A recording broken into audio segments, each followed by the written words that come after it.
इकडचे पण कामं उरकायचे आणि तिकडं मुंबईला सुद्धा झुंज द्यायला जायचं आणि आरक्षण मिळवून यायचे. यासाठी आमची तयारी पूर्ण झाली. 10 लाख गाड्या येण्याची शक्यता आहे सोबत, कारण तितकं साहित्य लागणार आहे, तितक्या वस्तू लागणार आहे ज्याच्या त्याला.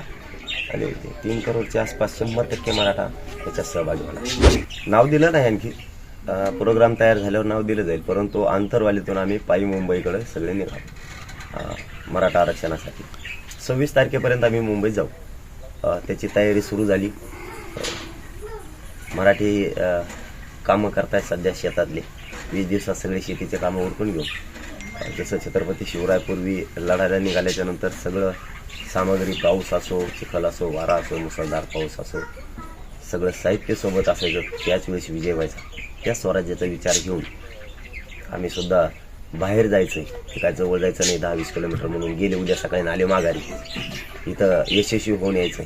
गाफीलपणानं आंदोलन करून चालणार नाही. नियोजनबद्ध हा कार्यक्रम करावा लागणार आहे. त्यासाठी 20 दिवसाची तयारी आम्हाला गरजेची होती. त्यामुळं आम्ही 2 अंग आहेत आम्हाला. शेतकरी पण आम्हीच, शेती आमच्याकडेच आहे आणि मराठ्यांना आरक्षण पण मराठ्यांनाच मिळून द्यायचं स्वतःचं स्वतःला.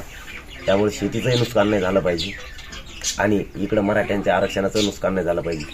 इकडचे पण कामं उरकायचे आणि तिकडं मुंबईला सुद्धा झुंज द्यायला जायचं आणि आरक्षण मिळवून यायचे. यासाठी आमची तयारी पूर्ण झाली. 10 लाख गाड्या येण्याची शक्यता आहे सोबत, कारण तितकं साहित्य लागणार आहे, तितक्या वस्तू लागणार आहे ज्याच्या त्याला. आणि 3 करोडच्या आसपास 100% मराठा त्याच्यात सहभागी होणार. महाराष्ट्रातील सर्व बातम्यांचे विश्वासार्ह व्यासपीठ. सकाळच्या सर्व सोशल मीडिया प्लॅटफॉर्मला लाईक, फॉलो आणि सबस्क्राईब करा. तसंच सर्व नोटिफिकेशनसाठी बेल आयकॉन प्रेस करायला विसरू नका.